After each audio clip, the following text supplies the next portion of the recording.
outro, enchendo de veneno o seu corpo. Isso uma mulher decente faz? Uma pessoa que é boa? Mãe, ela me ama. A Soraya gosta de mim, não do meu pai. E eu não posso viver sem ela. Tudo bem, filho. Não quero perturbar você. É melhor você descansar. Confie em Deus e na Tá dormindo, uma coisa mais já linda. minhas palavras no sofrimento do seu pai são suficientes. Eu também sofro, mamãe.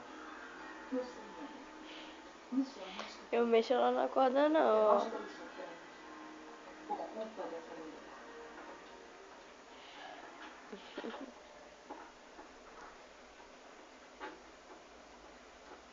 Tá louco, hein?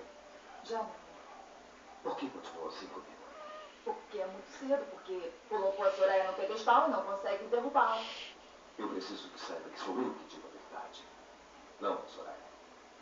Vai saber, Luciano. Temos que ter um pouco de paciência. Eu garanto que vou acabar convencendo ele. Vai ver.